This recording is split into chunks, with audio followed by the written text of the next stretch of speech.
Há exatamente 2 anos, praticamente assim, eu abandonei a minha vida para viver do meu propósito. E é muito louco, né? Porque a gente fica o tempo todo em busca do propósito. E eu não vou falar que a gente fica o tempo todo em busca do propósito, porque não é todo mundo. Eu me recordando, olhando para trás assim, eu lembro que quando eu comecei a pensar muito no meu propósito de vida, foi lá por volta de 2011, 2012, 2013. Foi quando eu comecei a procurar vídeos na internet sobre isso. Eu já tinha lido muitas coisas dentro de filosofia que falavam sobre essas coisas, mas quando aquilo começou a ficar muito latente assim dentro de mim, foi quando eu achei aqui no YouTube os vídeos do professor Hélio Couto. E aquilo foi transformador para mim. Eu não sei se você está assistindo esse vídeo por conta do título, por conta do assunto propósito de vida, mas eu te falo que é uma grande jornada. E se eu tivesse que voltar no tempo, eu faria tudo novamente igual. A gente fica imaginando que é a nossa cabeça, né? Nossa cabeça de fazer, sempre ter que fazer. A gente fica imaginando muito esse lance de que meu propósito de vida é eu ser médico, meu propósito de vida é eu ser aquilo ou ser isso. Mas propósito de vida, hoje eu enxergo como um compilado de habilidades, compilado de dons, compilado de coisas que te tornam único, seja numa profissão, seja outra profissão. E por vezes a gente para e fica se observando e pensando: eu não tenho dom nenhum, eu não tenho habilidade alguma, eu não tenho capacidade de nada, e se coloca lá embaixo. Mas é aquele momento que você acorda bem, sei lá eu por quê, isso acontece com todos nós, réis mortais, e de repente você vai fazer uma coisa e aí você percebe que outras pessoas estavam treinando meses para fazer aquilo e você de primeira sacada você põe a mão e faz aquilo com maestria, com gosto, com prazer, o negócio sai fácil. O troço vai fácil. Pois foi assim que aconteceu comigo quando eu comecei a estudar o professor Hélio Couto, e aí comecei a minha introdução nos estudos com alguns cursos de terapia. Era 2012, 2013, por aí. E simplesmente eu fazia, achava que era pouquinho, e sempre tinha alguém do meu lado que falava: nossa, nossa, nossa. E aí eu falei: nossa, por quê? Tudo tão simples, eu só fiz isso. Então é assim, se você está procurando o seu propósito de vida, começa a olhar para dentro, começa a observar as habilidades, a facilidade que você tem de tocar as coisas.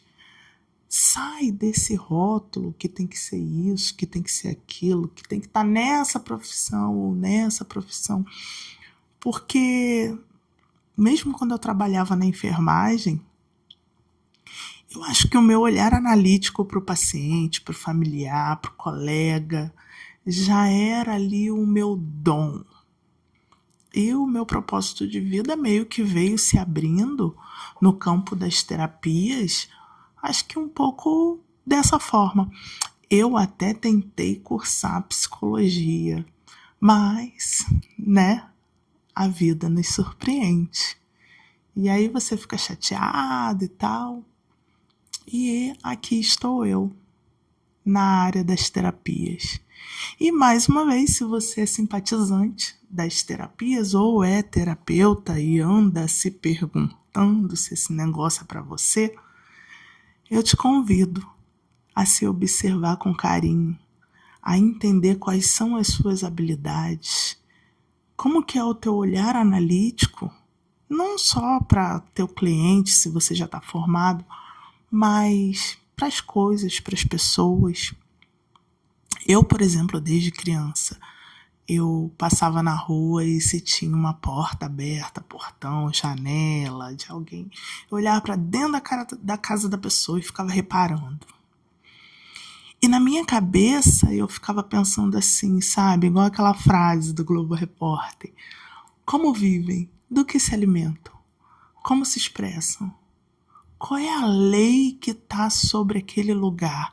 Porque vocês entendem que toda casa tem uma lei? Todo relacionamento tem uma lei, todo namoro parece que tem uma lei ali, né? É assim que funciona. E não é verbalizado, é energético o negócio. É uma ordem natural ali, que aquele povo tá ali e ele vai criando. E esse era o meu olhar, a investigar a forma de funcionamento. Hoje eu consigo colocar em palavras, mas antes eu falava que era uma lei que imperava lá.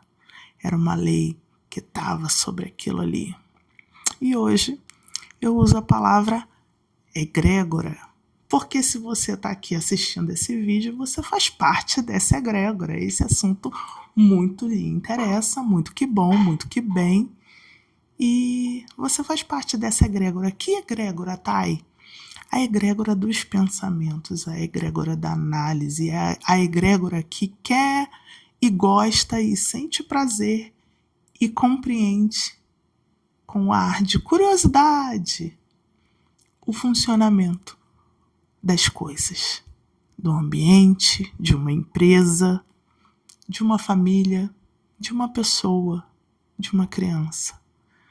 Como funciona, o que está por detrás? Qual é a sentença? Qual é a lei? Qual é o funcionamento ou o mecanismo? E esse mecanismo, ele veio do passado? Ele é uma projeção do futuro? Ou ele está arraigado no agora, como uma criança? Então, perceba que é essa habilidade que faz concluir hoje, que bom que temos essa profissão, o seu propósito. Não concluir de finitude, mas concluir de firmar na matéria. E a gente precisa tanto, né, dar nome para as coisas e bater no peito e dizer, eu sou terapeuta. E de repente você pode estar aí, ainda não se formou, ainda não achou o seu caminho, ainda está testando. Porque a gente testa o tempo todo. Vocês já repararam? A gente testa em tudo. Tudo é um teste. A vida é um teste. E eu te convido a olhar a vida dessa forma, olhando para testar os seus dons. Aonde eu tenho uma habilidade inata, que já nasceu comigo porque eu gosto desse negócio aqui, e aonde eu apenas preciso desenvolver essa habilidade. Essa humildade é que faz a gente achar mais rápido o nosso propósito de vida e não ficar andando em círculos, pensando no que eu tenho que ser ou eu tenho o que deixar de ser. Conta aqui para mim nos comentários se isso faz sentido para você, se você já achou o seu propósito. E eu não vou dizer nem achou, eu falo reconhecer o seu propósito de vida, porque o nosso propósito está sempre a serviço do outro. E é isso que nos gera prazer. Mesmo que você cobre, mas o prazer, tô viva, é a serviço do outro. E eu fico por aqui. Gratidão em ter assistido e clicado nesse vídeo. Pode deixar pergunta aqui embaixo. Tchau.